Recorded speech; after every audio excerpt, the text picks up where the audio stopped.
All right. What's up, everybody? Oh, here we go. What's up, everyone?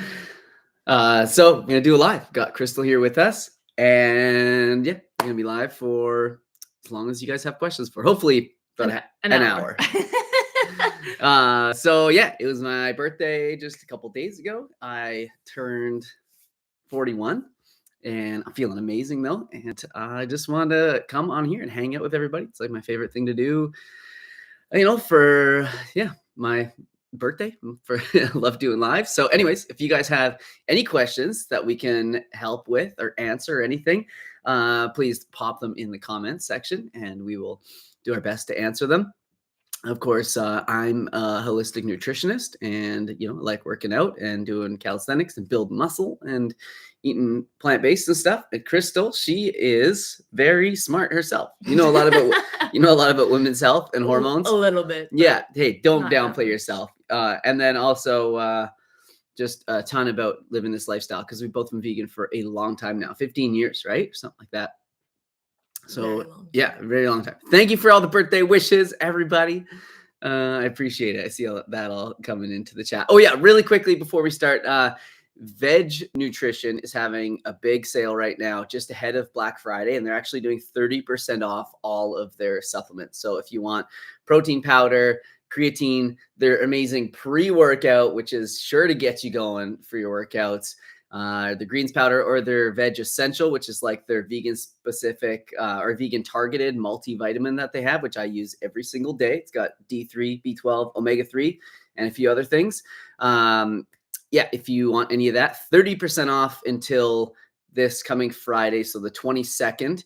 And you just have to use my discount code Derek15 and it'll apply all that at the checkout. So yeah, definitely a good time to stock up. And if you're looking for a birthday gift for somebody that you love, that you think might want to try it, or they already use it, it's definitely a good time to stock up on veg nutrition stuff.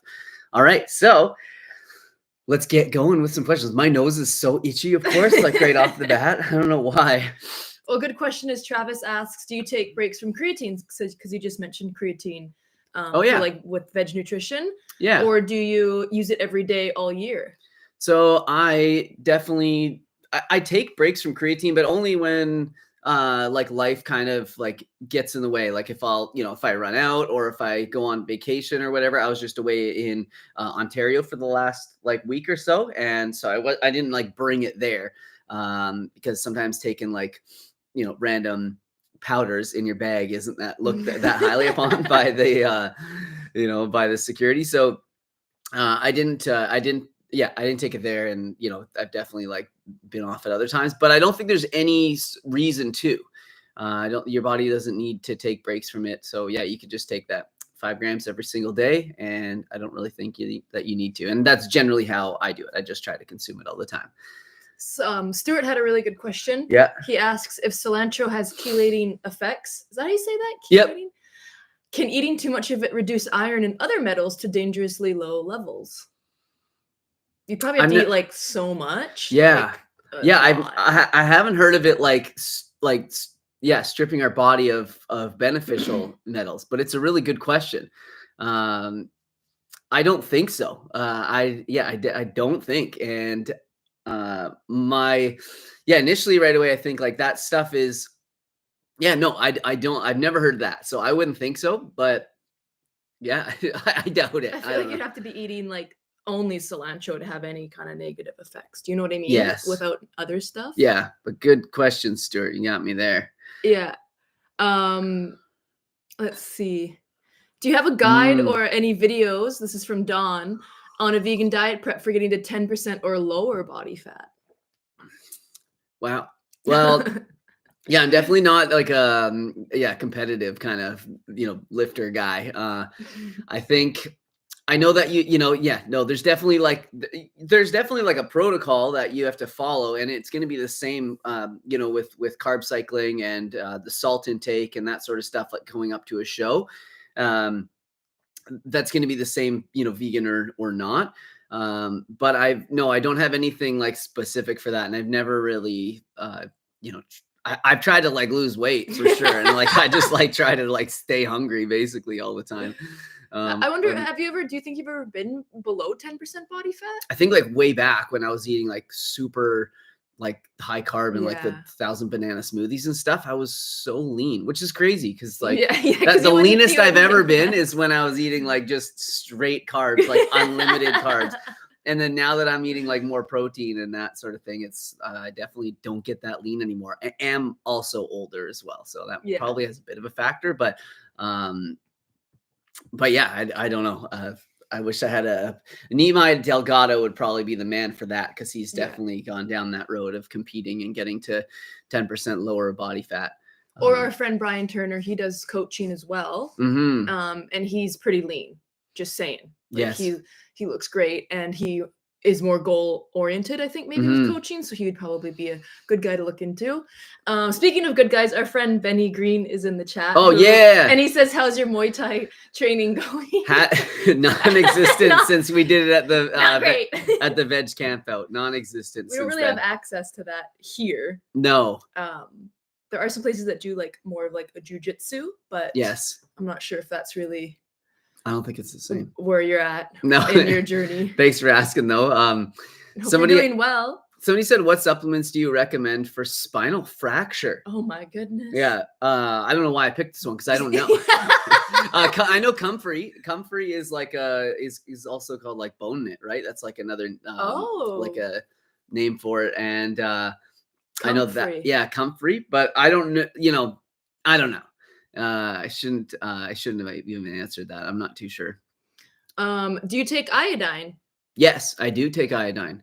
Yeah, we both consume like a iodine, liquid iodine that comes. It's like a concentrated source that comes from sea vegetables. So I do consume that because I like sea vegetables, but I don't eat a ton of it. And also, we don't eat like a ton of iodized salt. I eat salt, don't get me wrong, but I don't eat a ton of like iodized salt. Not because I don't like it or think that whatever. It's just not. I don't add a lot of salt to my food because we're often using like soy sauce and like Bragg's and that sort of thing, and then sometimes just different salts. They don't have that. So yeah, I do definitely have an iodine supplement, and also because we eat a lot of cruciferous vegetables, which increase your requirements for iodine. So if you're eating a lot of those, like broccoli, like brassicas, broccoli, kale, cauliflower, all those. Soy is also one too. Yes. So you definitely want to make sure that you are probably supplementing iodine. We have another question from our man, Doug Hall. Yeah, Doug. We met him at the Veg Fest for the first time, and that was like pretty good day for us. Yeah. Doug asks, happy to say it was a good week for a walk, cycle, run. It sounds like he got up to like 60 kilometers or like, in total. What's your normal run cycle total for the week? Oh, it changes throughout the year. Like right now it's been really nasty outside. We have had some terrible weather, so it's hard to get out that often. But definitely, like, I'll go on big bike. Don't laugh at me. Okay. I try. I like it. I love like bike riding. When I'm riding my bike, some days I'll go out and I'll do like 30, 40 kilometers in a day. But that's not this right now because it's like winter here. Yes. It's been really windy and really rainy here. As usual in the West Coast, but just a lot more windier than usual because rain's not so much of a issue. We're kind of used to that, but the wind really gets you. So definitely didn't get 60 kilometers in this week. I did just go for a walk, but it was probably only like 2 kilometers. Yeah, probably about that. So yeah, I don't know. I don't know what my total is for the week. It changes throughout the year. But if I'm putting some miles on my bike and riding like cross country, my mountain bike, I can put down some miles. I love riding my bike. So let's see, thoughts on juicing, healthy or not, since it strips the fiber. I think it's healthy. It depends what you're juicing. You could be juicing just like straight like apples, and that would be like pretty high in sugar. Unbuffered sugar, because it's just like like you mentioned, free from the fiber. But I think that I think it's fine. I think it's good. I don't juice anymore because it just takes so much vegetables, and they're expensive today. And like you could go through like a head of kale and like 2 cucumbers, and like it's just so easy to do that. So I prefer to eat it, although I'm not eating that much. So it's obviously good to like be pushing that many veggies through you. So I think it's good. And if you can, I think the more like bitter and less sweet, green, the better. Yeah, the more veggies in there. Exactly. It's probably great. Oh my gosh, I skipped. Someone asked, Ashley asked, are you having cake today? So it's not technically Derek's birthday today. It was on the 14th. But we thought we'd do the live today because that would be really fun to do. Did you have cake on your birthday? Yeah, I did have cake on my birthday. Yeah, went out for a nice dinner with Mom and Crystal to like a pretty like fancy restaurant for us, and they actually had some great vegan options. And then afterwards got some cake at the grocery store, which was actually really good. Crystal wanted to make me something, but I was like, oh, I'm trying to like not eat that kind of stuff, and then.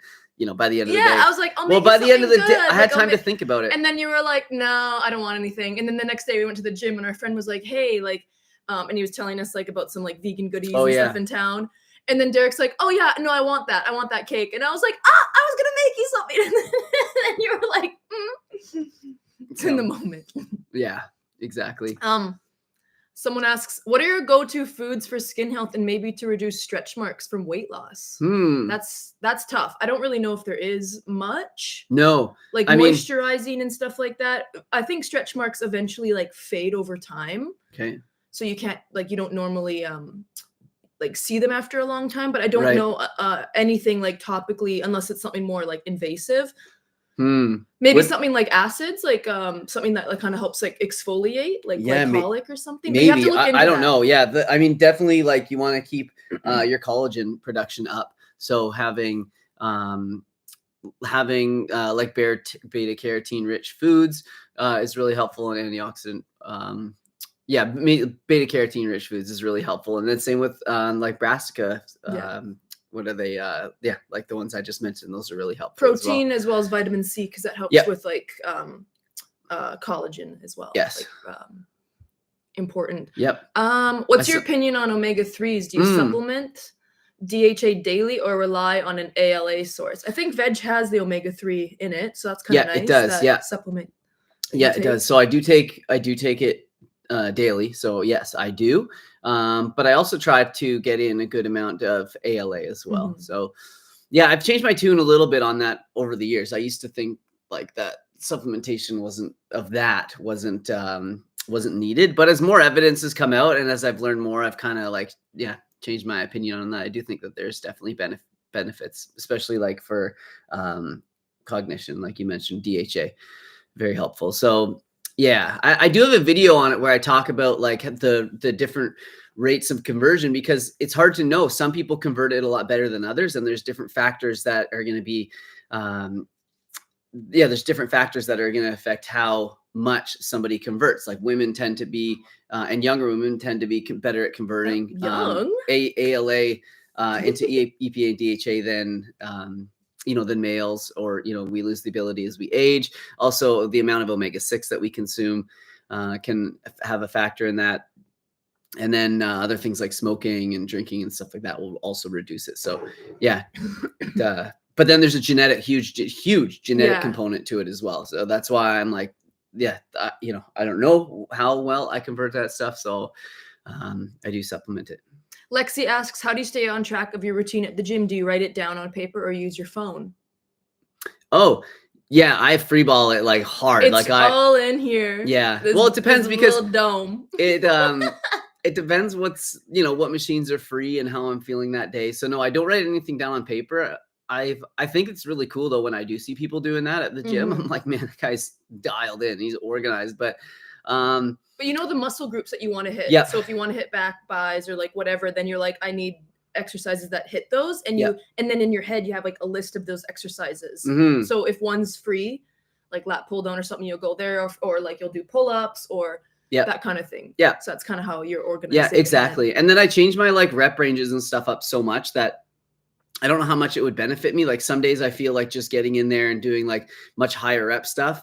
And then other days I'm like, you know what? I'm feeling strong. I'm going to do, heavier weight, lower reps. Sometimes I do like big, pyramid sets. So for me to write it down, it would just be like jumbled up. And I wouldn't, that low blow. It wouldn't have, it would be hard for me to track. So I don't do any of that right. When's the last time you even wrote something? Probably a birthday card or something.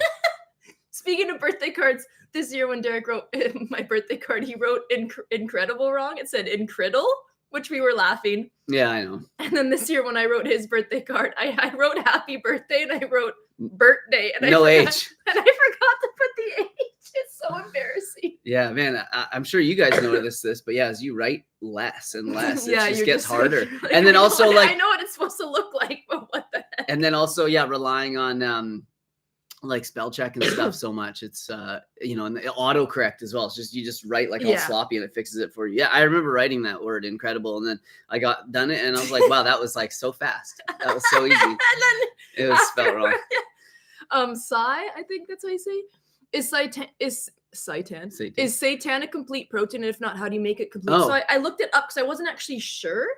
It's not a complete protein, but if you make seitan with either soy flour, chickpea flour, or you season it with like soy sauce, then that will make it a complete protein. And a lot of recipes online do use like a mix of flours to make seitan, so it has you know, a different texture. Cool. And it plays on the textures and stuff like that. So maybe find a recipe that has like a mix of flours. So like the vital wheat gluten for the seitan part, and then maybe like a chickpea flour or soy flour or something to add in there. And then that would become like a complete protein. I think most of the seitan recipes that I've made usually has like chickpea flour in it.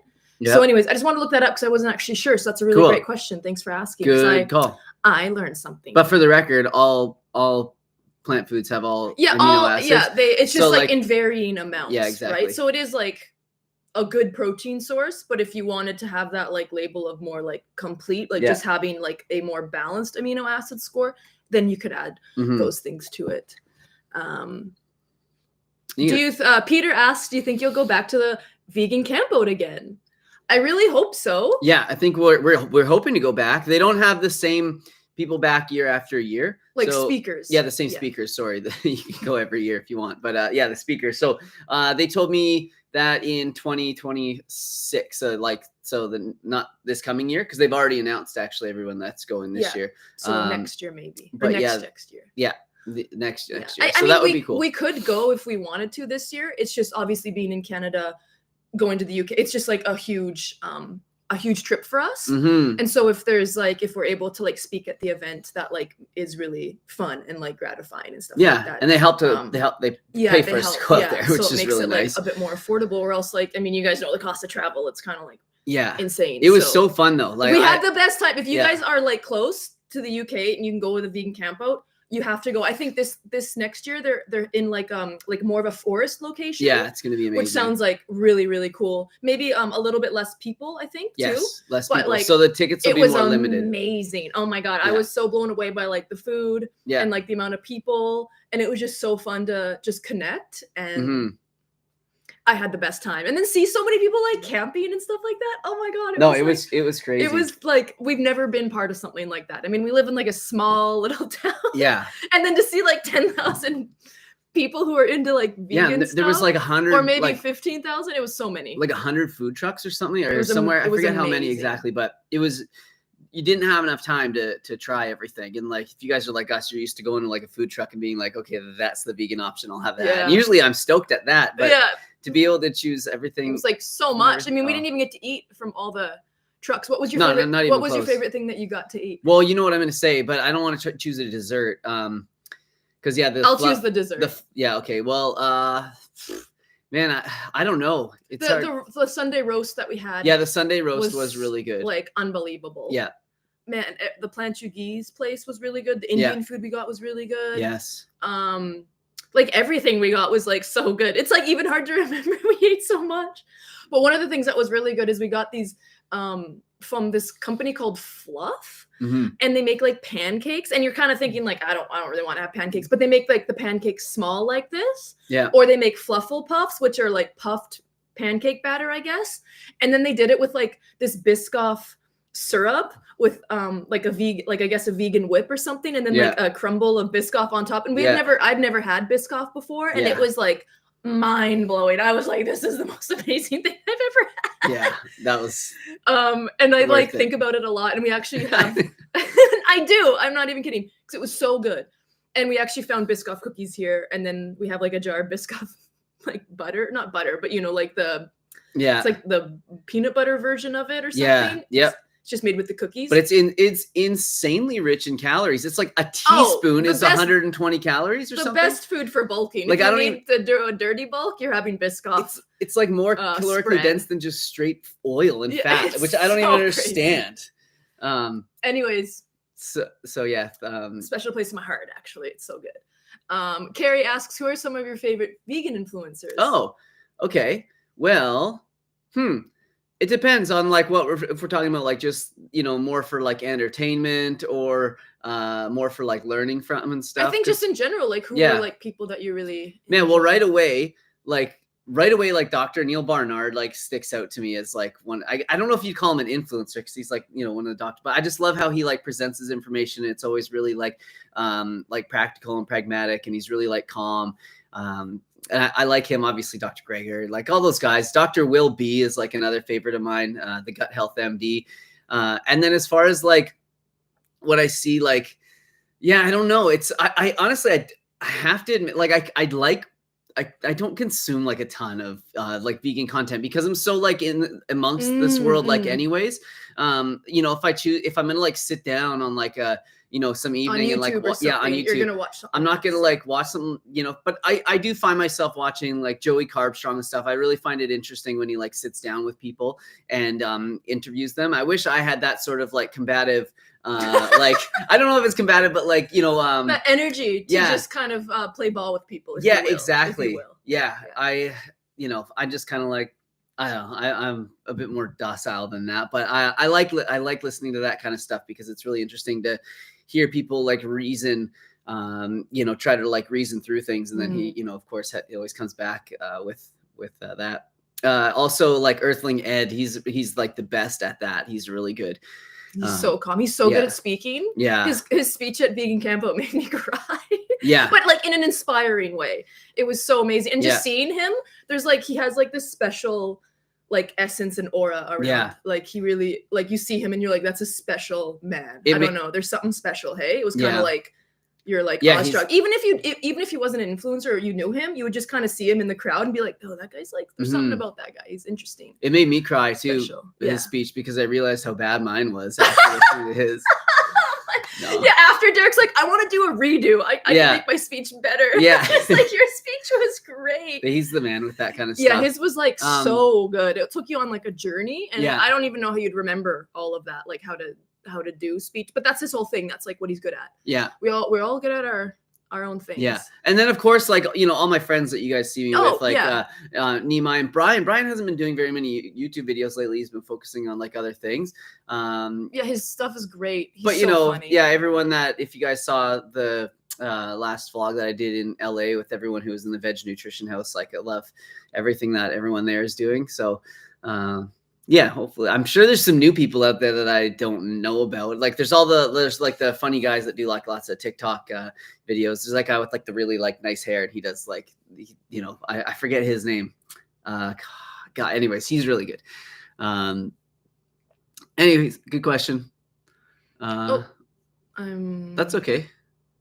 Okay, well, let's get some questions and then I'll scroll through. Spears had too much time. I haven't seen Christspiracy yet. Right off the bat, it didn't really like seem to be something that I was like really drawn towards, but I'll have to check it out at some time. Cool. We have someone from our town here. Okay, thanks. Nice to see you here. Parksville, woo! Yeah. It was so windy yesterday. Why was it so windy? That's so crazy. What's your favorite RC car? Oh my gosh. I don't know. I don't have like very expensive RC cars. I kind of like buy like more budget ones. By like the company WL Toys or Relarlo, I think it's called. Anyways, and then I like strip it all out and I put like my own electronics and everything in and make them like way faster than they should be. That's just kind of like my thing. But anyways, we don't need to get too into RC cars. Don't get me started. What did you like the most while you were going through Germany? Because after we went to the vegan camp out, because we've gone to the UK a few times before. Yep. Very lucky to say that. And we really enjoy like exploring different cities there. But this last time we went to the UK, we wanted to go to Europe because you guys are so close. Yeah. Like you can take like a plane ride like anywhere from the UK. So well, not anywhere, but you know what I mean. So we went to Germany. Yes. And it was incredible. Yeah, it was. it was incredible. Yeah, it was. So I mean, I liked a lot about it. It was really cool. I really liked the food, as you guys know, if you watched that vlog that we did, the food was really good. There's so many vegan options. Like for one, in Germany, they have these like, I don't know, maybe they're in the States as well. We couldn't find them here. They're the only ones we could find were like canned and they were like really bad, but they have like pre-cooked like baby like potatoes, like small potatoes that are like pre-cooked and then vacuum sealed. And you just saute those up, and they came with like they a had sauce like a rosemary as well. sauce that was like amazing. Holy smokes. We ate like a lot more processed food there because that's what we would buy at the store, because it's just you know, the meats, there was such a selection. But like what we noticed, the difference in Germany and Canada is like the quality of like that selection of like food was very high. Like they didn't have, like in Canada, when you buy like say like, you know, vegan chicken strips or something like that, like the ingredient list is like this long. There's so much in it. And so we don't tend to eat a lot of that kind of stuff. But in Germany, the ingredient list for the stuff that we were trying was like quite small, and like it looked like really healthy. Like a lot of it was like soy based or whatever. And we felt great. Yeah. And it was so fun and also super affordable. I know a lot of people in Europe and in Germany and stuff like that saw our vlog and was like, no, it's actually, food's really expensive here, or they found it really expensive, and it's all relative. But if you live in Canada, oh my goodness me, like I feel like we saved money on groceries in Germany. We were buying a lot, so we could try so much stuff. It was so affordable.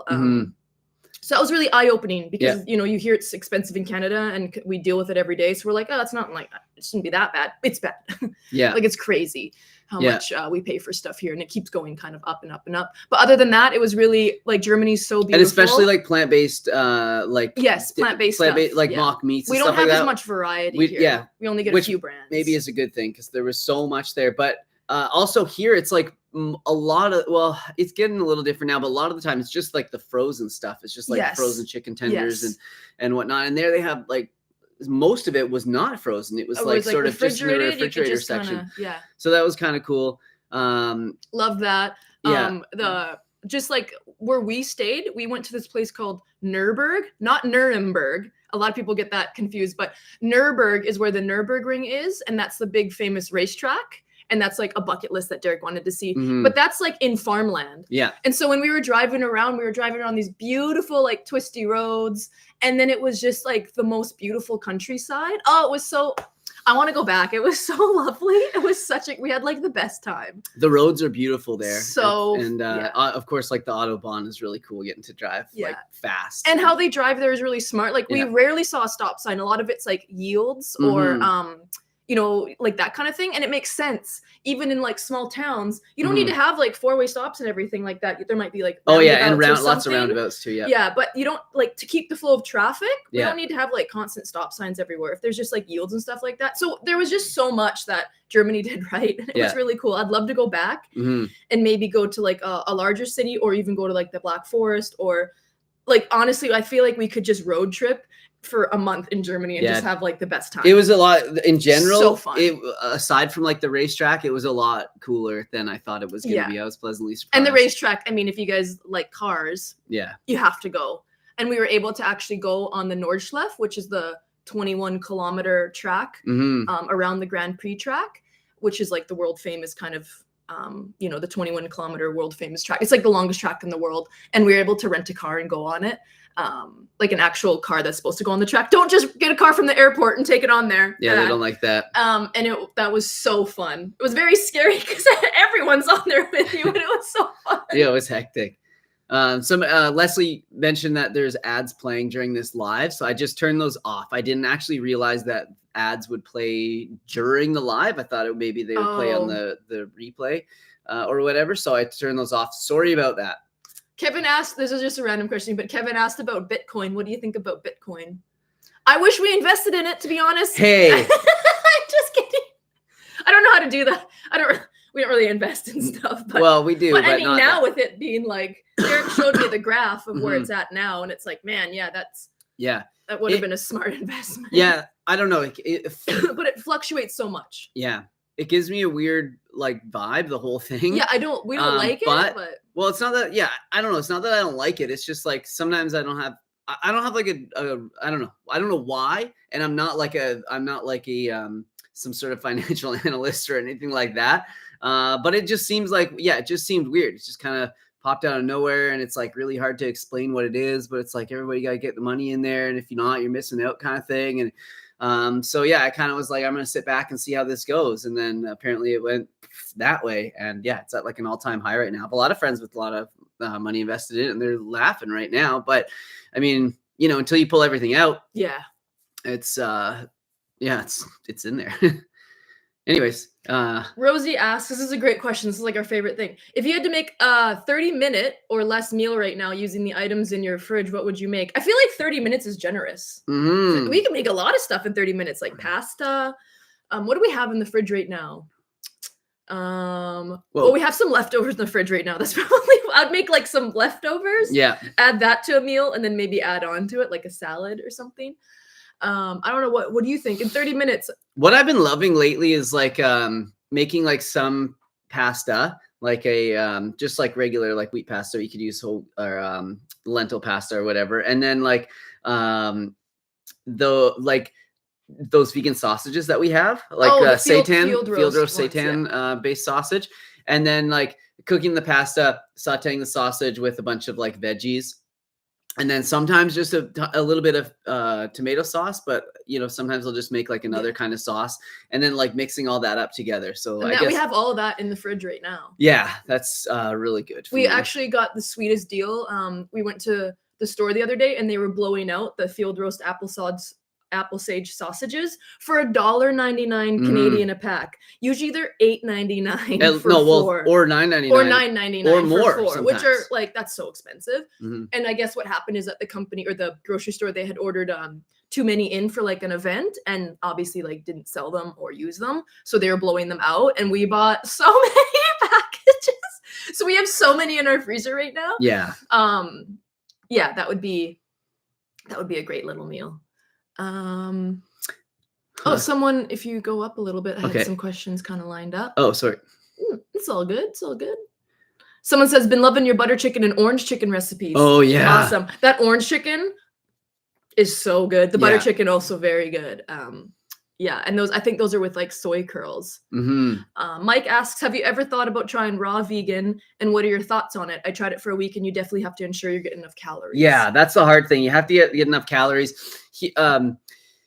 It's hard. Like you have to rely a lot on like fruit, right? Because you got to get those calories in, and or you're eating seeds, or you're eating a higher fat style. And here like we just don't, the fruit's not the best. It's not really like reliable. Like if you want to, sure, you could eat like a ton of bananas, but beyond that, like, even like the mangoes and stuff, like sometimes they're just like already like rot, like not rotting, but they're like brown and stringy on the inside, or, you try and get like melon and stuff, and sometimes they just taste like water. So I don't know. It's hard. It's not something, if I was like, I'd eat a more high raw diet if I was somewhere more tropical for sure.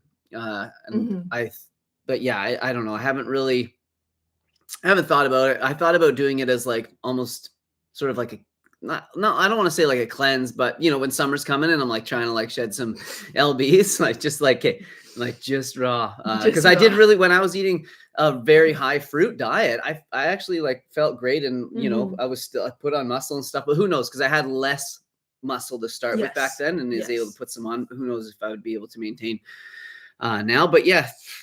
I don't know. It's I think it depends on like the food accessibility. Yeah. And I think it is hard to get enough calories. I think you have to be a little bit, you have to be very conscious of what you're eating and like how much. And also if you want to have more of like the bougie raw meals, like wraps, the pizzas, the burgers, that's all stuff that you're making and then dehydrating. And so you're dehydrating that and then using it like, in a day or two kind of thing. So you have to be kind of on top of that. If you're sprouting stuff, there's a lot of thought that goes into it. But I'm sure it's like being vegan, like at first, you know, it's like, hey, you got to really think about everything, and then it just becomes like second nature. And I'm sure that's kind of like, you know, more how it is. You find, you know, different stores that have like certain good foods, and you learn what to eat a little bit better. But yeah. Someone asked about salt intake. Do you try to aim for 1,500 milligrams sodium or 2,300 milligrams, which is the USDA recommendation? But doctors like Michael Greger recommend 1,500. It's crazy that 2,300 has become the new norm. I don't think we really track sodium. No, I don't. I mean, I don't. I think we tend to eat a lower sodium diet just with how we eat, you know, with whole foods, and it's more like the field roast sausages and like stuff like that that'll have more salt. I don't even know if I'm sure we might hit the 1,500. I don't know if I do, because I don't really eat a lot of salt, but I do salt my meals sometimes.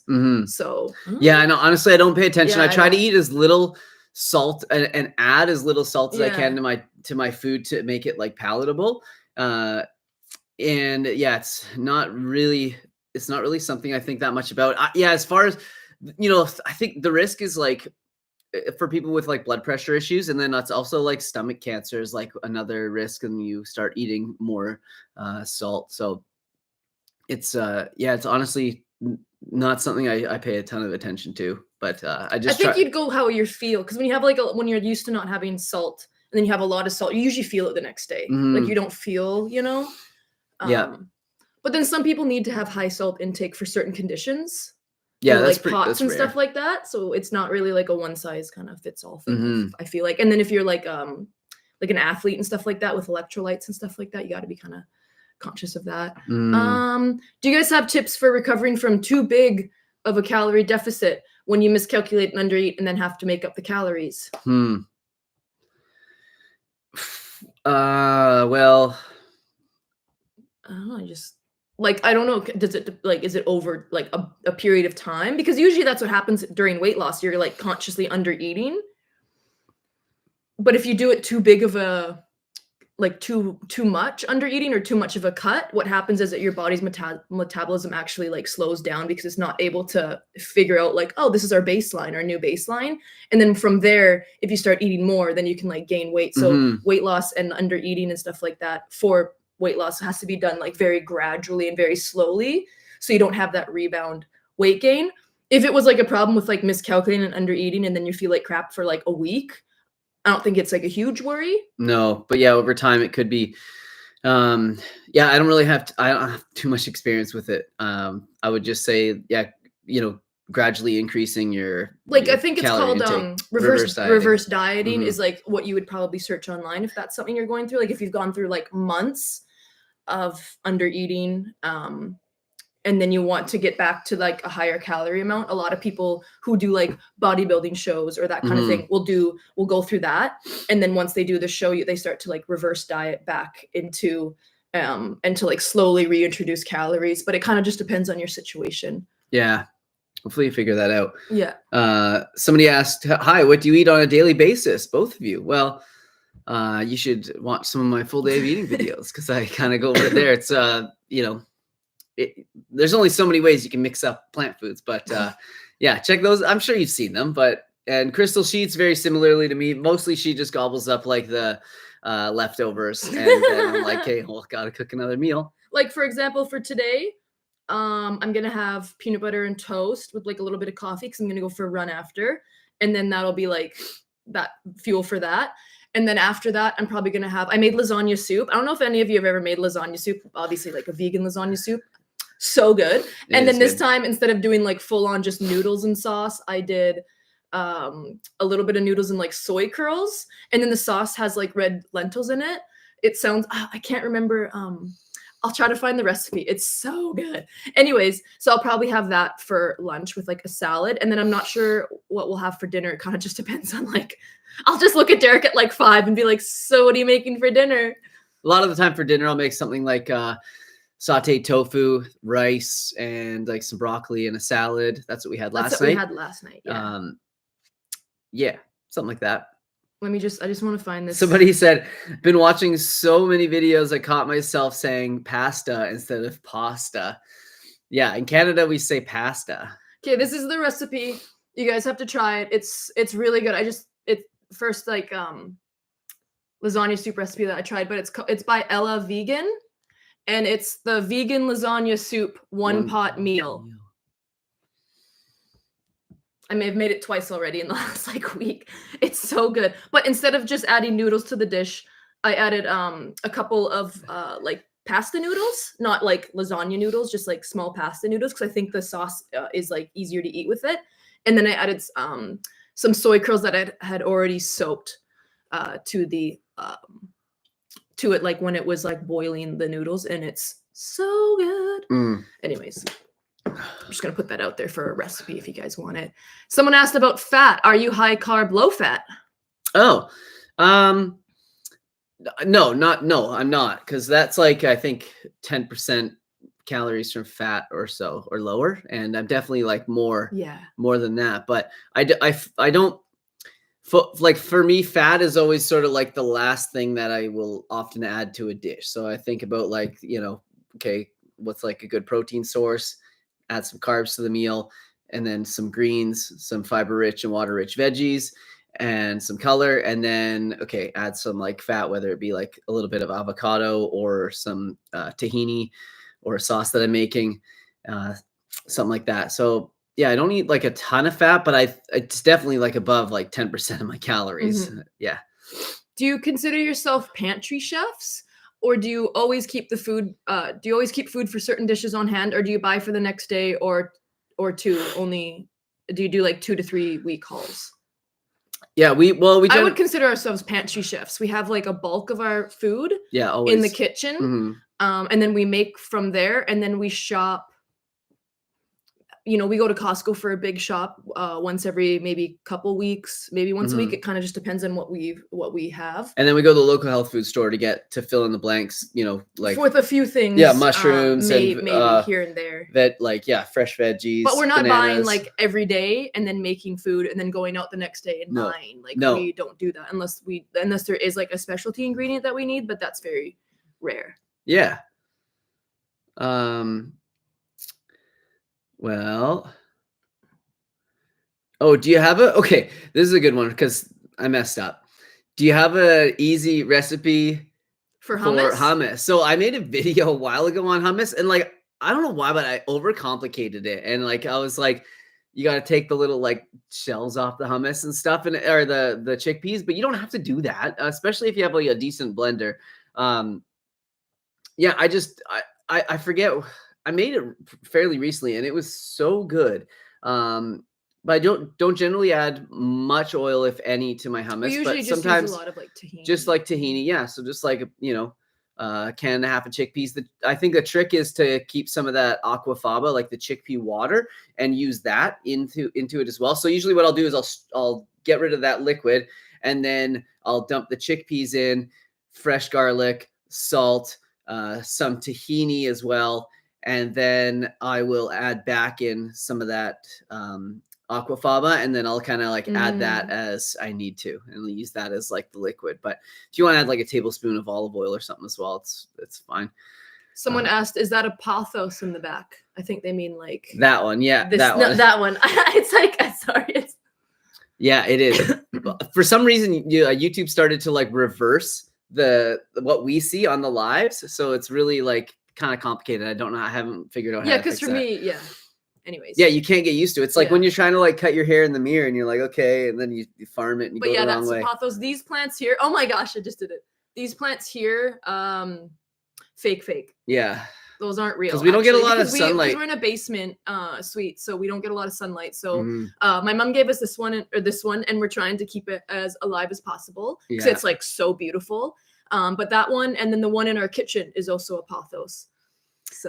So somebody said, did you ever have back pain? I definitely did. There was I have from an injury when I was younger, I had a fractured vertebrae, and it actually like made my vertebrae like slip like forward towards like the middle of my body, or like my stomach, and I have like a sway back from it, like my back really wants to like arch. And it used to cause me a lot of pain. But since I started doing like strength training and strengthening my core, not only like the front, like the abdominals, but also like the back, I have found that I don't have too much pain from that. And also sleeping on a really firm bed has seemed to help. And I think that's because if you sleep on like a really soft bed, your like butt like sags into the bed, and then you end up like arching your back a lot. So yeah, definitely suffered from like some really, really bad back pain for a while, but it doesn't really bother me anymore. If I'm standing for a long time, I've had to like kind of like lean over and do like a forward fold and stretch like that, and it seems to like fix everything up. Don asks, what are the veggies you always have in your fridge? Oh, always bell pepper, onion. We have cucumber right now. Yeah, cucumber, cabbage, carrots. Cabbage is another one because that keeps for a long time. Yeah, carrots and green onion. What else do we usually have? Cabbage, green onion. I know, I'm trying to like think. Some lettuce. Yeah, always. That's lettuce. Not really like a vegetable. I guess that's green. Always lettuce. We always have tomatoes, but we don't keep those in the fridge. I find they lose flavor if you do. Obviously garlic. We always have like potatoes. But those aren't in the fridge. And then I'm just trying to think, like a lot of the things that we get in the fridge, we would get from Costco, and then sometimes it's seasonal. So sometimes, like right now, we have some Brussels sprouts because it's like they're in season, or I think they're in season. I don't know. Well, you can buy them. Yeah, it is. It is. And then we used to do like cauliflower, broccoli, all that kind of stuff. But then we switched to having that actually frozen. So we have like frozen broccoli, and then we'll do like a frozen veggie mix of like peas and all that kind of stuff. I'm just trying to think of what else. Yeah, maybe like, depending on like in the summer, like it'd be like zucchini would be a lot in there. That would be like the main stuff. It's like everything in the grocery store. Not everything. Okay, first of all, Ashley says Derek looks more hardcore with his head shaved, and then rock on. Yeah, he looks so hardcore, but this is the most hardcore part. You got to see that with the chain. No, I don't like it on the outside of my shirt. It's so good. It's so good. No, I feel like a night at the Roxbury or something. Oh my gosh, with it like this, like it looks so good. I look like The Rock. Yeah, no, it's a lot, but with the chain. No, but I like the chain just peeking out. It looks cool. Anyways, you look like a big tough guy. And so then Lauren says, "Do you feel more comfortable in your skin since shaving your head? What age did you notice hair thinning? Also, I'm really sick of buying processed dressing." Oh, took a different route here and asked about some food. So I'll answer that first. Yeah, I do feel more comfortable in my skin. I thought when I didn't really realize how much more confident it was going to make me feel, because it's like going from some hair to like no hair. You'd think like, okay, like now, you're bald now. Like, I thought I'd be more shy, but no, it was like really liberating. And I just feel like, there's like nothing to hide. And it's like, this is just like, just me. So I do feel more comfortable. And I also don't wear a hat very much anymore. As you guys probably noticed, I used to wear a hat like all the time. Maybe that'll change in the future. I don't know, but it feels good not always having to like think about it. It freed up a lot of mental space, which I think is the most important thing. So if you have anyone in your, in your life that's kind of like maybe struggling, getting older, losing some hair, always like, fidgeting with it and like worried about it, just offer them that support that they'll probably, I've never seen anyone shave their head and not look good. You know what I mean? Like a lot of people are like, I don't have the head shape for it. And like, blah, blah, blah, blah, blah. And it's like, okay, but you can just do it. And the worst thing that happens is that you just have your hair grow back, or maybe it looks pretty freaking tough and cool. Yeah, that was one of the things that helped. Is I was watching, I'd see a lot of like Instagram or TikTok videos where somebody would, it would be their testimonial, like shaving their head, and they showed before, and they'd be like, I always have to like position my hair like this so I don't look, too bald and all this. And then, but you can always tell, right? It's always like, and then they shaved it and you're like, wow, that person looks amazing like that. And then you think, I always thought like, but I wish I would look that good with it. Yeah, and you do. It's funny. Yeah, people like seem to look like healthier and all that, right? So I guess I don't know what the reason is, but yeah. So what age did I notice my hair thinning? Honestly, in high school, like my hairline changed, and it was when I took a medicine called like Accutane for my skin. It like really dried out like all my hair, and I guess my hair follicles to an extent where like, it like really like pushed my hairline back. And that's when I really started to notice it, and it never came back. So I always just kind of dealt with it from there. I was pretty good at having like different hairstyles that sort of covered it up. But then, you know, like you always, if the wind blows or your hair gets wet or you go swimming or whatever, it's like always on your mind. You're like, dang, you know, and sometimes I wouldn't even want to go swimming or do a certain activity because of it. And yeah, that's not a good way to live. So even though, you know, other people don't really care, but you know, you always want to look your best and feel confident. So anyways, yeah, that was that. And so yeah, probably in high school. And then it was like, you know, it did start thinning like a little bit more like on the top here as I started to get into my like late 30s and like yeah, now in my early 40s, but it wasn't like super bad. It wasn't really the reason. It was more like this part here that made me want to shave it. But anyways, I know some people have said like you should get like the tattoo thing that like you can get like a tattoo that makes it look like, you know, like speckled like the rest of your hair. So it looks like you have like a full hairline, but I don't want to. That was the whole reason I shaved it. So I didn't have like anything to like be self-conscious about or hide. Like meanwhile, now I'm always worried. I'm like, people think I have like a tattooed head.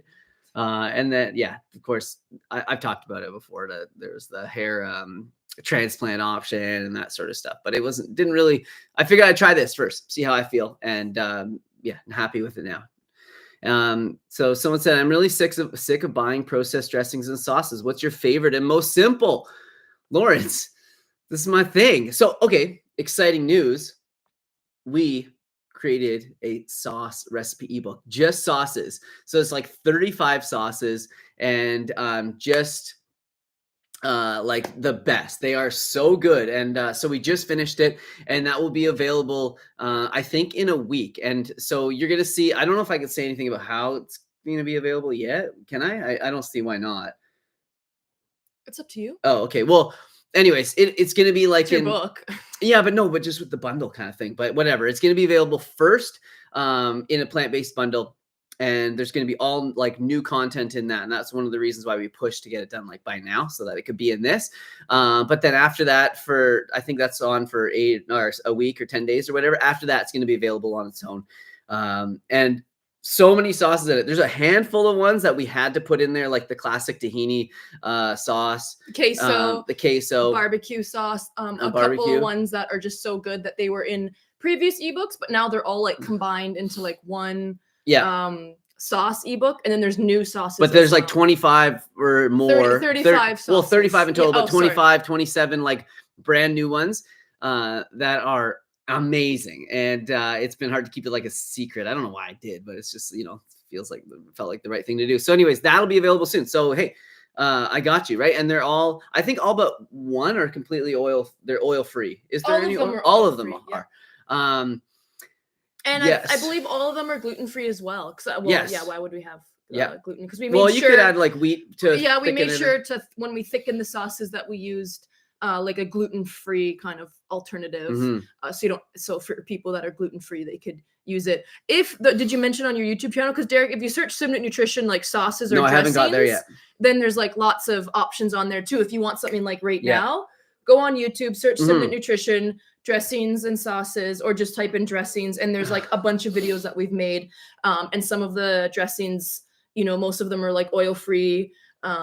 Some of them, you know, utilizing like tahini. We use tahini a lot in our sauces. There's always, so they're not like always fat free. No. But they're really delicious. Derek's like the sauce king. So. Yeah. So when you're making a sauce, you want to have something in it that's like something sweet, savory. So like, you know, something to sweeten it, something savory, like salt or soy sauce or whatever. And then something tangy. So like vinegar or lemon. And then you probably want like a fat to carry it. And then you want to add some seasoning on top of that. So if you just like follow those rules, it's really easy to make a sauce. So like, first of all, like sweet, let's like throw a date into the blender and add something salty. So you could add like, you know, just whatever, a pinch of salt if you wanted to. And then something tangy, add some like apple cider vinegar. And then for a fat, if you wanted to add tahini or avocado, something like that would be great. And then just like garlic powder, onion powder, a bit of pepper, some dill, and then just blend that up. Add some water as you go to kind of like get the right consistency, and then boom, that's it. So I saw another good question up there. That's Oh, in hindsight, would you take Accutane again? That's a really good question. It's hard to know because I didn't know what I know now about it, but like when you have acne, it's like what you just want to do whatever. But knowing what I know now, I probably would have quit eating dairy and eggs, and I bet you that would have healed a lot of what I had going on, a lot of my acne. But that wasn't really a question back in when I was young and in high school. It was all about, oh, it's not what you eat doesn't affect it, your skin. That's not it at all. And it's not hygiene. It's just like you're just stuck with it. So, no, here's Polly. We got a big sugar sweet. Yeah. Let's see if she's friendly today. We friendly? No. Or she's down. She's not sure. Oh my goodness. Oh, that's come big, on. That's big. Anyways. Come on, you can do it. Good day. Good day. So yeah, I don't know. Hard to know, but there's definitely more things that I would try to do first before taking Accutane. Okay. Hey Derek, have you found that you experience bloating when eating cashew-based sauces and creams? No. Oh yeah, that's another one. Soaked cashews, another great base. Unless you experience gas or bloating, I've never noticed that. No, I have not. So yeah, sorry about that. There was another one here. Why no oil or little? Because it doesn't go well with sugar, but you don't eat a lot of sugar, just cereals. So why no oil? Well, there's a couple reasons why the no oil. So it's I mean, haven't you guys heard of seed oils? Like, no, I'm just kidding. That's my whole thing. It's like everyone's like so worried about like the seed oils and all this, and it's like I don't think that we should be eating enough oil in our diet for it to really be like a huge factor in our health. So I'm not really too concerned with it. Oil is like extremely rich in calories, 120 calories per tablespoon, and really completely void of minerals and vitamins, except for vitamin E. So yes, there are some certain polyphenols that are in olive oil that are really good for our heart and other things, but it's nothing that it's no, like there aren't benefits to that we're not going to be able to get in other areas of our diet. So for me, I would just rather eat my calories in like food and then consume them in oil. And then also the quality of the oil is something that has to be thought of as well. And a lot of these oils, as we know, are of course extra virgin olive oil is going to be a good option because it's like cold pressed and hopefully nothing added to it. But the more you dig into this, you realize that like, yeah, it's kind of a shady industry. And like, even, it's come out recently with avocado oil that a lot of it is adulterated with like other types of like cheaper oils.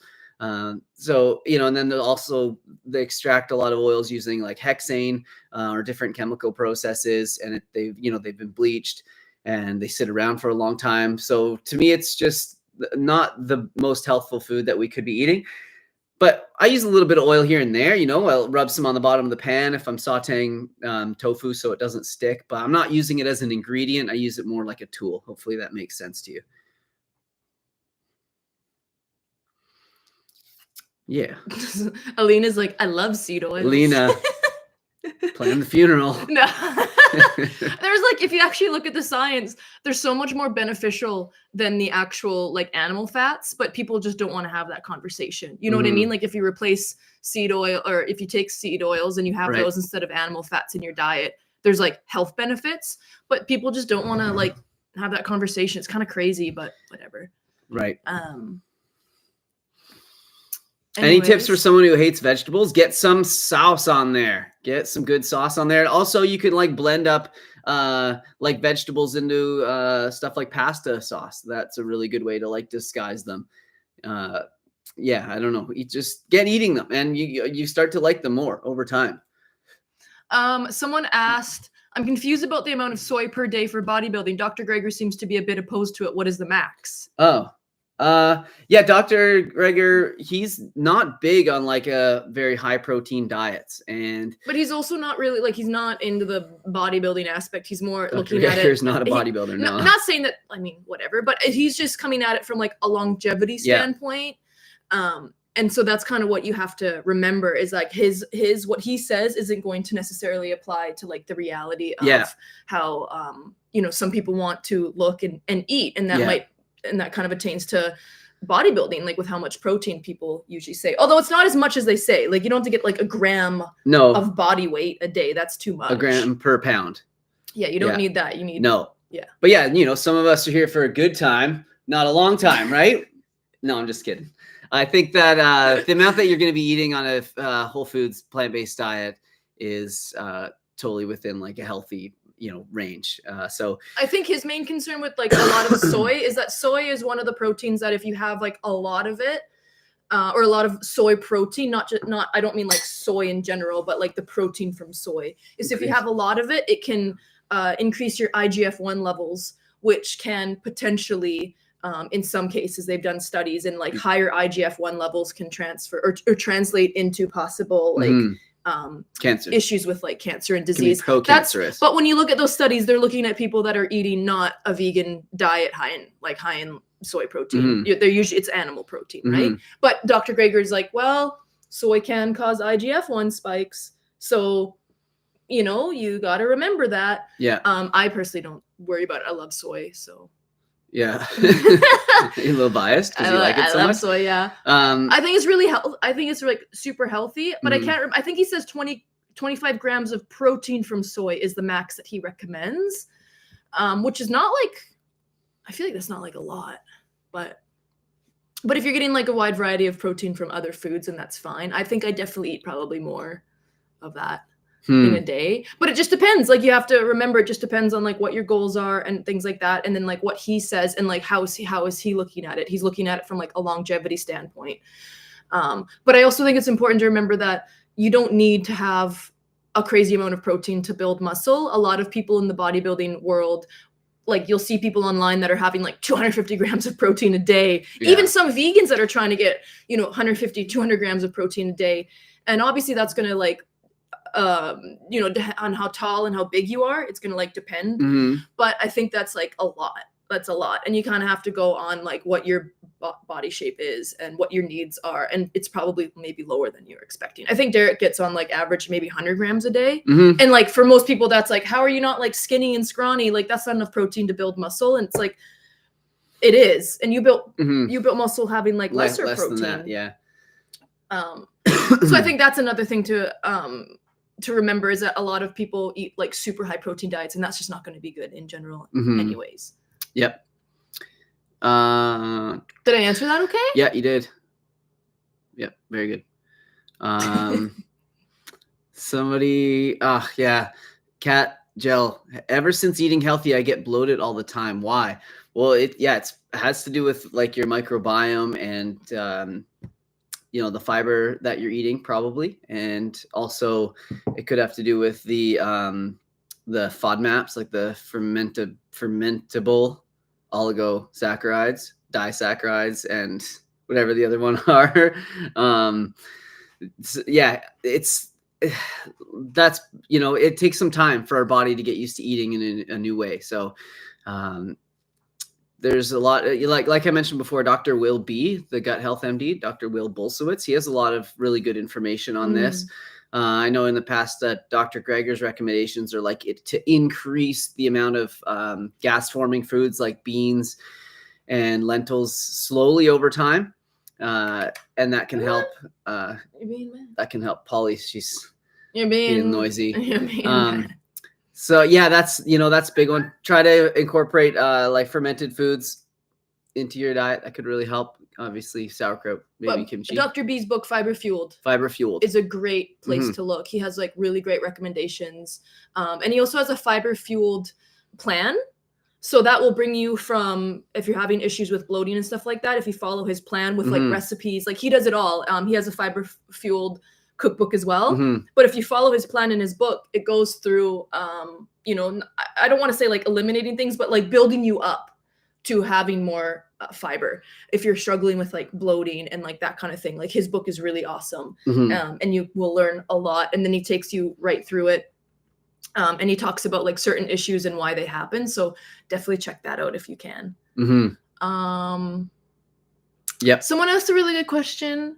It was about weight gain. They had a boyfriend that's like 6'9" and is having trouble gaining weight, which people that are tall they need to take in like a lot of calories, and vegan diet tends to be a little bit lower in calories. And so what you got to do is, it's unfortunate, but you just got to eat until you're like really full. Yeah. And it's not comfortable. Like that's even what Derek has to do when he's like trying to bulk, or like, you know, your friends, you're like force feeding yourself almost to like gain like weight. You know what I mean? Like that's when people do bulks. Like that's what it is. It's not like, oh, I'm gonna have 3 meals a day and it'll be fine. It's like if you want to gain weight and you're having struggles, especially for him as a 6'9" individual, which would be tough, you gotta like work at it. So I think higher fat. Yeah, increase the caloric density of the food. Yeah. So yeah, more fat. Like smoothies, like, and then smoothies with like peanut butter on it, and like oats, and like not like just a fruit smoothie. Like you're having like oatmeal, peanut butter, like higher calorie foods. Yeah. Yeah, and then maybe for him, you know, a bit more like olive oil and stuff in the diet might be helpful, just to increase the amount of calories that he's getting. But yeah, that's hard when you're like, that's a big boy right there.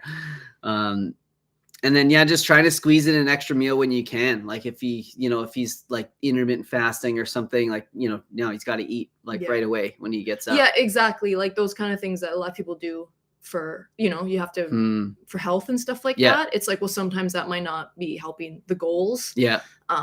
Yeah. And like nuts and seeds, peanut butter and jelly sandwiches. I know a lot of people will have that like for snacks and stuff like that, because like a couple of those are a little bit higher calorie, that kind of thing.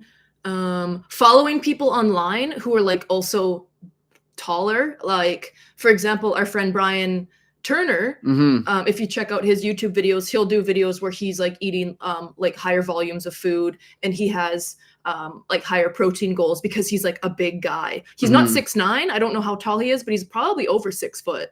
Yeah. He's like a big boy. Yeah. And like muscular. So, but following people like that have maybe like a similar body shape can be really helpful to see maybe how they eat, because maybe your boyfriend just isn't eating, like he's not realizing that maybe he's not eating like enough or like as much as he maybe needs to be. I don't know. That would be tough though. Brian's one of those people that looks a lot bigger in real life than he looks. Yeah, on video, you're just because most people on social media, like when they meet me, they're just like, they're like, that's all? That's all of you? But then, but Brian, you're like, wow, that's a man, big right man. Yeah, you see him in real life, and you're like, wow, that's like a shredded looking dude. Someone asked, hey, have you ever done a subscriber meetup? Yeah, we have. Usually, it's in conjunction with something like when I was just in LA, there was like a veg nutrition, I forget what they called it, but it was like an athlete sort of thing. We did like a workout on the beach, and they sampled some of their products and that. Usually it'll be in conjunction with that, because I don't know. It's a weird thing to like do one of those for yourself, right? And like, I don't like feel like I'm that important and people would want to meet me. And it's hard to choose like a city or whatever to do that in too, right? So where we live, I don't know how many people there would be to do that sort of thing. But I have done it before for sure. And it's amazing. And it's always like really fun. Let's see. You can still gain weight without stuffing yourself. Caloric density, said somebody. Yeah, exactly. But usually with caloric density, you definitely feel more satiated, and you can feel more satiated like quicker. Even though you're maybe not eating like as much in that meal, and so maybe you need to eat a little bit more and get used to just feeling that way. Yeah, I guess. I don't know. All I know is from what I've heard from people who struggle to gain weight is that a lot of times they get full, and their satiety or whatever is like, doesn't really make sense for how much they're eating or how little they're eating. Do you know what I mean? Yeah. And crooked. Some people really need to, like, if they really want to gain weight, they really need to work at it. Yeah. And that's just like how it is. Yeah, I don't know. This is kind of an interesting question. How are you able to live from social media and ebooks? Would love to do that myself as well. You like stuff like this. Derek wants to start or eventually would love to help people like build YouTube channels and stuff like that. Cause it's like, we've learned a lot. Like we've done it all. Yeah. And having control of control of your work and your income and stuff is like really empowering. And it's really cool. Like we've created this out of like nothing, and there's no boss telling us like what to do. So yeah, it's been really fun, but it's a lot of work, and it's something that's like always on my mind, right? You can never like turn it off. Like even when I take days off, or like, I took that whole week off when I was in Ontario. I didn't have a week video to put up this week, but it's like, it's constantly like, on my mind, and I feel guilty. I always feel like I'm not doing enough. And that there's, I'm leaving a lot on the table, but I think that's what, if you have that constant desire, that's what like pushes you to be better and to keep working. So, yeah, we are able to live. We live a fairly inexpensive life. Like we rent a basement, and, we don't spend a lot on things other than like food and gym memberships and, new clothes and stuff here and there. But we're saving up hopefully to buy a house sometime soon if the stars align. But yeah, we are able to do this, and it's been years creating the library of videos that I do. Every video that I've ever made, just sits there, and as people watch it, you get a couple fractions of a penny from Google AdSense or whatever. But yeah, constantly putting up new content is really helpful, and then also like bringing new people in to the sort of the community is important as well, because as like you mentioned, I have a few ebooks.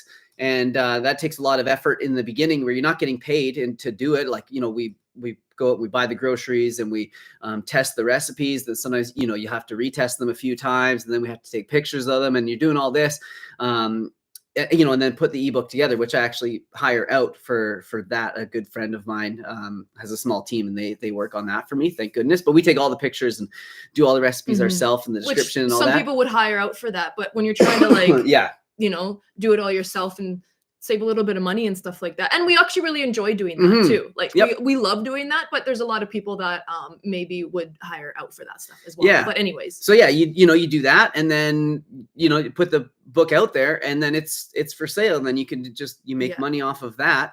Now I'm not putting any effort into those books, but I put a ton in the beginning, right? So it does like, it's about having basically what I'm trying to say is about having multiple streams of revenue. And I really try to like always give some sort of value for any sort of money that I'm asking. So that's definitely like kind of, my whole thing is like, I don't want to just like ask for free money, or, think that people are just going to give me money. Like I have to put out some sort of value, and putting out a lot of free information, and then a little bit of, something of value, and giving people the option to purchase something of value to say thanks in return is like a really nice like exchange of energy, I think. And then also, I work with like Veg Nutrition too, and I get a kickback from from the sales that come from me using my discount code. And then, a few little things here and there. So you got to hustle a little bit. You also don't want to just turn into like a salesperson, just, selling everything that comes your way. I'm really careful about what I promote, make sure that I think it's like, I look really hard into like the products and stuff that I promote. Like we get approached all the time by different companies that are like, hey, we'll pay you to like mention this in a video. And a lot of the time we turn it down, because it's either not something that I would use, or think that there's like value to my audience, or I just, maybe don't know enough about the product and whatever. It's just like something, I have to like it. So yeah, that's kind of how we do it. And it's a lot of work, and you have to be really consistent, but that's about it. And for a while there too, it wasn't like profitable. I think that's important to remember. Derek had to like he had to do YouTube on the side. It was like a side hustle for a while. Yeah. And then we had to make some really big changes in our life, like living situation, all of that kind of stuff, in order to make this dream of his come true. And his dream was really to do like be a nutritionist, which you did. You went to school and stuff, but to take on clients and stuff like that. And YouTube was just a way of getting more clients. And then YouTube kind of became this like whole thing where we could help a lot of people, and Derek could get his message out there. And then the work-life balance was a little bit better, because if you're a coach or you take on clients, it can be a lot. And so it took a long time. And so it doesn't happen instantly, but if you have like faith and you really work at it and you learn as you're going, and you're always learning, like, how can I, what can I do for the thumbnail? Like Derek has so many skills now that he's learned, how to edit videos, how to put a thumbnail together, and like all of these things that really pay in the end of learning. And you don't have to start with like the fanciest equipment. We started with like an iPhone. I think this is really No, important. I was just laughing at the comment. I don't know if this person spelled it like that on purpose. Yeah, that's yeah. So yeah, if Derek started with like, I think the first video we filmed on like we had like an old MacBook that you had for school or something, or maybe it was your phone. Like some of the videos are on like on that, and it was like. Yeah. But nowadays it's like quality isn't really an excuse. Oh no, it's not. You can use any phone or anything. Everything's good enough quality. Audio is like kind of the thing you got now. You have to sort of like focus on. You definitely need like decent enough audio, which I hope this is. Actually, I forgot to ask about that, but yeah, I'm sure no one's complained. But just start like small and start now. Yeah, and you'll get your message out there. Exactly.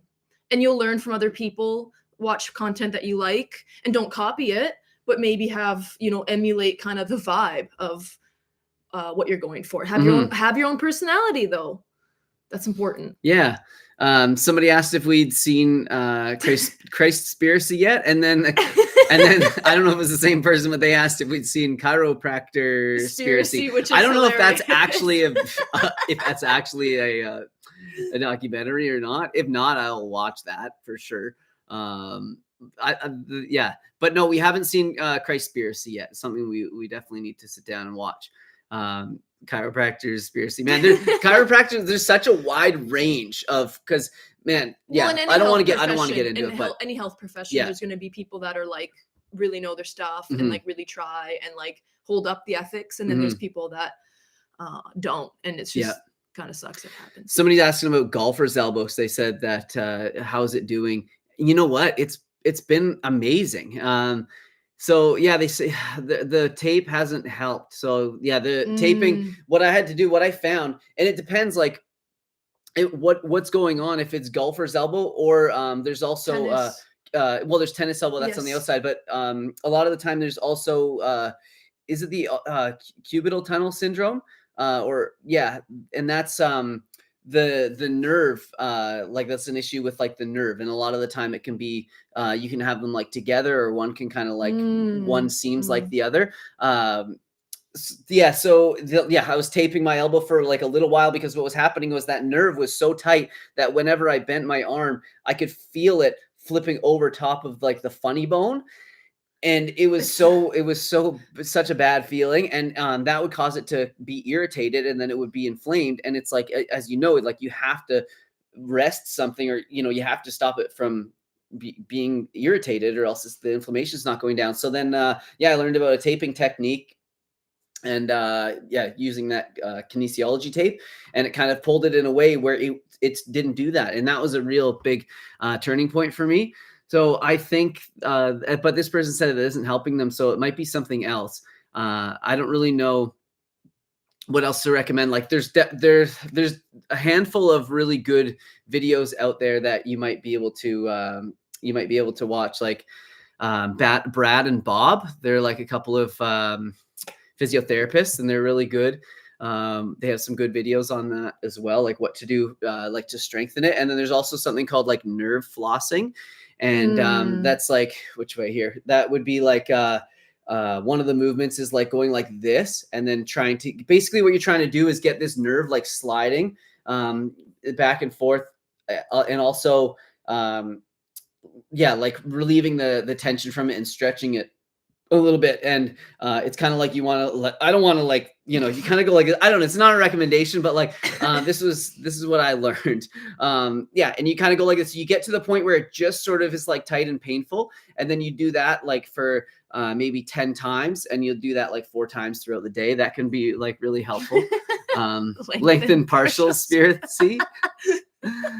Man, it's funny now since that study about lengthened partials came out, I see so many people being like, are your calves not growing? It's because you're doing full range of motion. And there's a study that came out that showed, but it's like, no, it doesn't mean that lengthened partials, like half reps, is better than full reps. It just means that like, it is the most important part of the movement. And maybe at the end of the set of like full range of motion, you can go through some lengthened partials and still get some benefits out of it. So half repping. I don't know what sorry, but I don't know what to say about that. The elbow.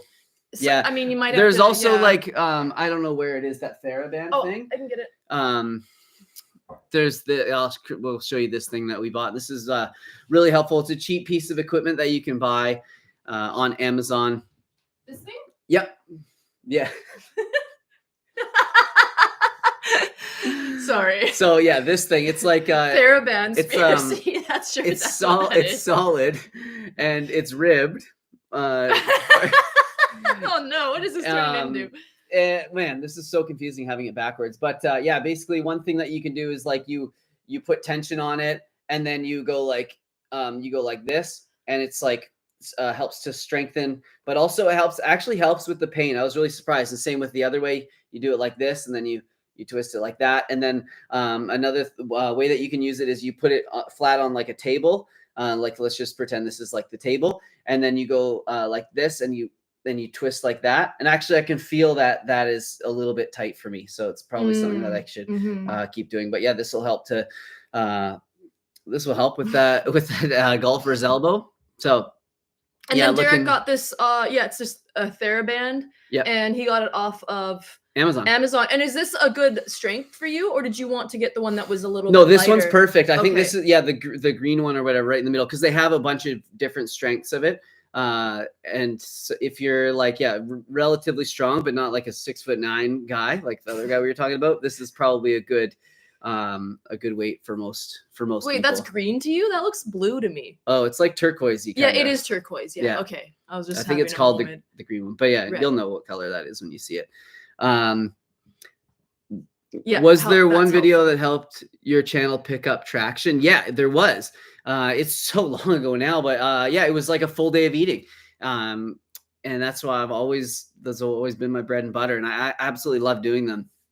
But yeah, it was this one thumbnail where it was nice and bright, and I think you were standing outside of the window. I must have, and you were like this. Yeah, and then I was like this, and then all the veggies and stuff were here, and there was no writing on the thumbnail, which was really surprising. And it just was like your picture, and you're just looking up. Yeah, and you're like this, and then there's a bunch of food. You can see it in the most popular videos, but that's the one that really like took off for us. It was a great photo though. Yeah, it's such a random like angle. Like you think back and you're like, why of all the photos would we have done that? Like looking down, but it just looked really abundant, and you're really handsome, so that always helps. Yeah. Oh yeah. So somebody here said, yeah, the nerve issue in the elbow. I dislocated my elbow and absolutely know the feeling of the nerve moving around in there. Awful. Had surgery and moved it. That helped. Yeah, that's another surgery is another option.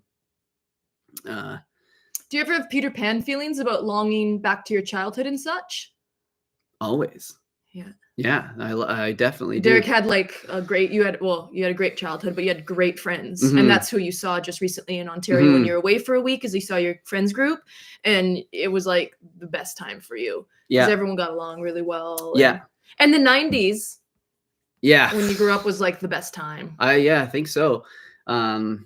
But yeah, I reminisce a lot. I'll just sit there and I'll just think back on memories. And yeah, I absolutely love my childhood. And that's part of the reason why I haven't grown up. Like, I still have a trampoline in my backyard, and I still ride my bike. Every time I'm on a bicycle, it makes me feel like I'm a kid again. Yes. I just absolutely love the freedom of 100%. It, and just being able to, like, in my head, I'm like, wee, but I try to like look all serious when I'm riding. But yeah.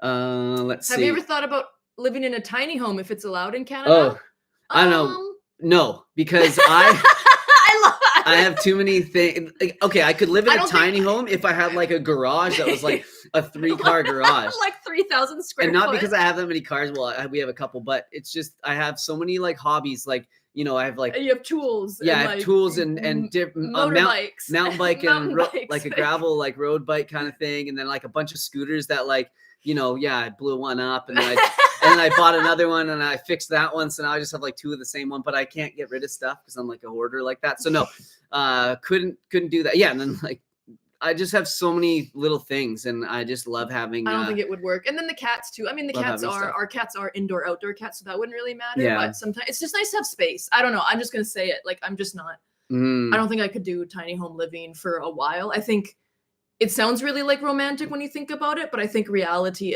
for us personally, it would be difficult. I guess if you're out of the house a lot, it wouldn't really matter. But I like being able to be like, I'm gonna go to the bedroom and like walk to the bedroom. But that's true. Yeah, we do live in a fairly small space. We do live in a small space. It looks kind of big on camera here. This is the largest area that we have. Like, other than this, just a couple of I wouldn't want to go any smaller than this, I guess. You know what I mean? No. But I do like the tiny home idea. I think it's really cool, and I think for some people it would work. But I don't think that's like what we aspire to. Yeah, I do like think about people who have like minimalist lives where it's like they're like so organized and like a place for everything. Yeah, and like their camera and their like their laptop and then like the cords are like the messiest thing that they have. I'm like, man, that would be simple. Like, you know, here we are like coming into winter and I'm like winterizing my motorbikes and bringing them up to like a storage unit so they don't get like rusty from being outside in like the Pacific Northwest, like, you know, 100% humidity weather that we have here and everything. I'm like, yeah, that would be nice. But I love this. I love stuff. I love just like driving things and riding things and fixing things up. And you know, I love all that kind of stuff. Somebody asked, yeah, I don't know if this is kind of a good one. Thoughts on the Mike versus Jeff Nippard situation? So if you're not in like the fitness industry, you might not have heard about this, but like you guys, like you are, but if you're online, well, I pay attention. I like Jeff. I do like, I listen to his stuff. Like I like taking information from all over the place. And like, I'm not like doing everything he says. I'm not like laying down and doing these like strange, like one arm pulls that like, you know, but I do like to listen to different things. Yeah. Like the science-based like lifters and apply some of that, what feels right into what I do.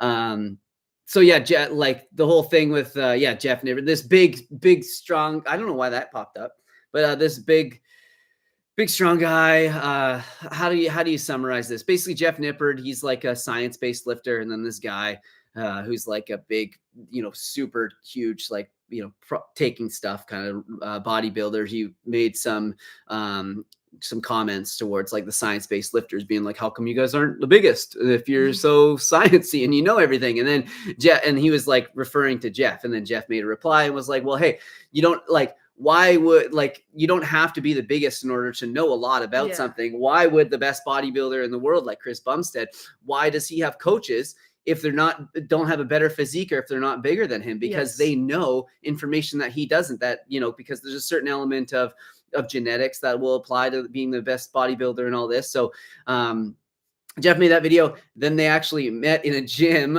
in Canada. Just Jeff was filming a video and that guy happened to be there. And then, I mean, I'm sure you guys have seen it. There was a small altercation where the guy walked by Jeff, said something that was sort of like, you know, oh, I'll give you something to smile about, because I think Jeff smiled at him. And then Jeff was like, oh, well, what did you mean by that? And then there was a tussle. The guy like shoved Jeff like really hard. He gave him like a throat shove, like bad. And then he pushed his cameraman as well. So my thoughts on the whole situation are, I think that it could have been avoided. Not that that guy was in the right at all. Like, obviously you can't just do that to people. You can't just smash them by the neck. Physical like assault is never okay. And it's always wrong. You can't do that. Always wrong. But if that was me and I knew that this guy who was like already heated and he'd already said some things that were like angry towards me, and then he's in the same gym as me, I probably would have like just diffused the situation as much as I could. That's my, and like avoided him probably, or not. Yeah. And not been like, what did you mean by that, guy? You know, not that he expected that to happen or that should have happened, but that's my opinion on things. So I think it could have maybe been avoided on both sides. Yeah. But also I imagine that Jeff didn't expect that to happen either. Yeah. You know what I mean? Like, it was, I wonder, is he going to press charges? Do you know? Yeah, I'm not sure. I think so, but I don't know. Because I mean, like, man, he could have, if he fell and like, if it was any worse, like he hit his head or something, because he was really close to equipment. I mean, game over at that point. And then like, it's such a stupid decision. Yeah, don't get me wrong. Like, physically touch someone. Yeah, and then that guy doubled down. That guy doubled down and made like, you know, never apologized. And he made like some clothing that was like, I forget what it was, but it was sort of like in reference to it. Like, it was dumb. So anyways, just let's not fight. That's like my whole thing. Anyways, let's move on from that. I actually kind of forgot about that situation, so you just like brought it up. So someone said, I'm about to turn 41 too. Any life advice? And we're coming up in an hour and a half. Okay. So maybe it's good to like. Okay, we'll take 2 or 3 more questions and then we'll get going here. How about that? Life advice, man. I mean, you're the same age as me. Give me some, but yeah, I don't know. Just try not to stress about things that you can't control. That's like my biggest life advice for everybody, because stress is what really like ages you. And yeah, and then really like nurture that childhood excitement and wonder that's inside you, and always be a fun, passionate person. It's like so many people nowadays seem like they're too cool for school, and it's not like that exciting or fun to be around people. But I always try to be around people that are exciting and fun, and like show some passion in things, and take interest in what I'm saying. And I always try and take interest in what other people are saying. So there's some advice. Yeah. Somebody said, who pushed who? I don't know. The guy pushed Jeff. I have soy 3 times a day. Am I going to affect my hormones? No, I don't. Not in a negative way. It depends who you are. Yeah, but it is good to have variety. Yeah. Variety is important, especially on a vegan diet. So if you can like change it up, that would be awesome. But I don't think it's going to have any negative, unless you're just eating soy and like soy milk and just other things of soy. Then like, you know, anything too much is not great. We actually thought it would be really funny to do a what I eat in a day where it's just soy, but it would be like soy on soy on soy, and just get people really like really frazzled about it. I know. Like, what was it? It was like like a tofu scramble. Yeah. With like, no, I'm trying to think of what we thought, because it would, with like soy milk, and then it would be like something else with soy. Like, people get so rattled with soy. Like whenever I hang out with people that are like meat eaters, like they don't even want to like touch soy, because they think it's gonna like all of a sudden like give them, you know, some sort of negative side effects or whatever. And it's really funny. It's like, hey, I've been eating this, you know, multiple times per week, many times a week for years and years now, and like, I don't have man boobs, but like if you eat it once, you're worried about that. Meanwhile, they're just like drinking like cow's milk. But anyways, okay. Excellent birthday stream, guys. Thanks. Props and applause from me and Marie. Thanks, Doug. Oh, appreciate it. Yeah. So rage baiting soy. No, it would be so funny because there's so many combinations you can make with soy. We thought about a bunch. I can't think of them right now off the top of my head, but it would have been so funny because it would be like, you know, like a piece of soy with like soy sauce on top with like some soy curls on it. And then it would be like, I don't know. I was just thinking of like the funniest things we could do. And then soy protein pasta, because you can get like edamame protein pasta with like tofu on it, like a tofu sauce on it. Just like all the soy you can possibly have. It would be so fun. Yeah. This kind of, this one's a bit heavy, but it's good. How do you guys manage when you're feeling low emotionally? Thanks. So yeah, luckily enough, we have each other, and like usually we're not both low at the same time. So that we really support each other when that happens. And you know, yeah, it's tough. Like this time of the season, especially for me, because I love doing so much stuff outside, is really hard for me. But like I said in that video, like how I avoid like the winter blues, I like you know, you got to just keep doing the things that, you know, make you feel good. And I know when depression gets like so hard, like you can't even do those things, but just like, you know, try, just, you know, getting out, doing, you know, you got to get up, have a shower, you got to get dressed, get some natural light, get into nature, you move your body, do some sort of exercise. Yeah, that's really helpful. And then for me, I think creating a plan for like, hey, I need something to like look forward to. So whether it be like, a new ebook or like a course or that I'm working on or something like that. Sometimes it, you know, requires me like buying something like to tinker on or something like that. It's not that money is always the answer, but it's like, you know, having hobbies or working on that. Because a lot of times in the summertime, we don't have time to do stuff like that. So if you frame it in a way where the winter is a nice time to work on things that you maybe weren't able to, whether that's hobbies or like maybe like some house stuff, maybe that kind of thing, working on those things, and then just thinking, oh, winter, I have time to do that because I'm not going to be outside doing as much. But on nice days, like a couple days ago, it was actually, you know, nicer out, meaning like it wasn't just raining and like stormy. And we went for a nice walk out in the forest, and that was really nice. It was like, oh, this is like really, if you just wear the right clothing and you prepare for it, But yeah, and then like reading, like just doing that kind of thing, spending more time with family inside. Yeah. That can be really nice. Watching shows. We just recently started watching like a couple shows, which we like never do, but it's like, oh, what else are we gonna, Yeah. That kind of stuff. Yeah.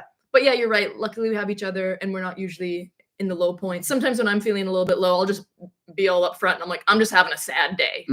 Just having a sad day. And it's like, oh, what can we do to make it better? And then usually what's always helped me, especially in times of having like mental health struggles, is remembering that tomorrow is a new day. So even though today might feel like awful and terrible and you might feel sad and like not your best, just remember that you're going to go to bed tonight, hopefully have a good sleep, but you'll wake up tomorrow and it will be a new day. And that has always gotten me through those periods where it's like, yeah, no, tomorrow's a new day. And then I'll make a plan and maybe stick to it tomorrow of things that I know will make me feel better. That's always helpful. Yeah, exactly. So, and then just to tie into that one, would you guys ever move somewhere warm? Yeah, that would help the winter depression. But no, we would like, yeah, I'd love to, because I thrive in the heat. You're but like, we no, yeah, I would. But Crystal's family's here. Like, we all live in the same area. And same with my mom. Your mom's here too. My mom is here as well. And we really have a really good community, like around our gym, and I have some really good friends here. And I wouldn't want to move away from all that even. And also, it's hard to just like move somewhere, because there's always like the whole, there's like citizenship and this and that. And we also have like cats, and we really want to put down roots here. Vancouver Island is like the most beautiful place ever. Yeah, even though winter is long, like if you prepare for it and you like, we've gone through it for years now, right? Like my whole life I've been on the West Coast. But if you prepare for it, like, it's beautiful here in the summers. And if you just have like the right gear and stuff like that, you should be able to be okay in the winter too. And I want to, like, maybe this year we can go and see some snow on the mountains and like that kind of stuff. Yeah, if you do winter sports, it makes it a lot easier. I'm not really that into like skiing and snowboarding anymore, because it's just a lot of effort. But yeah, I mean, moving somewhere warm, even if we go down to like LA or something, I mean, for them, winter, it's like 15 degrees and they're like, it's so cold. But for us, we're like in shorts and we're like, this is amazing, the sun's out. Yeah. But it's not easy for us to just like move anywhere, and we just don't want to. Like, we do love it here, even though we like rag on it. Yeah. And interestingly enough, like where we live, even if we wanted to move away in the winter, we'd pretty much have to like keep paying rent here, because it is so hard to find, like, the housing market is so tight here that when you look at like a rental, you basically have to almost agree to it before you even like see it, because there's just so many people that want the same place, and there's not enough homes for everybody. So that would make it really hard. Like, it's not like we could just like come back and, find somewhere to rent really easily. And yeah, I would, maybe in the future, maybe when like, who knows, when we're older, man, Arizona or like Southern California. A lot of people from where we live, like a lot of the older population does definitely do that.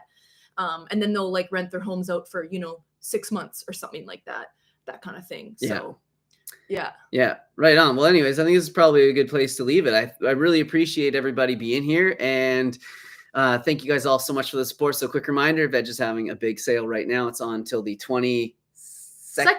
So I guess it's 30% off. 30% off. It's the biggest sale they have. So if you want to get, supplements. Off their supplements. So if you want any of that, definitely check it out. And we have a sauce ebook coming up soon that is sure to not disappoint, and everyone's gonna really enjoy that, I think. And that's always a nice way to say thanks for the work that we do, by getting something back in return. So anyways, thank you all. Yeah, for the 30% off with Veg, you have Derek15. You have to use Derek's code. Yeah, just my regular code, Derek15. DEREK 15. Or else you won't get the deal, and then that's not fun, because you go to the site and then you're like, why is everything full price? Derek, you lied to me. Yeah. You got to use this code. But anyways, we really appreciate you guys. Thanks for saying happy birthday to Derek. He had a really good birthday this week. Yes. Big ol', how old? 41. Oh! I know.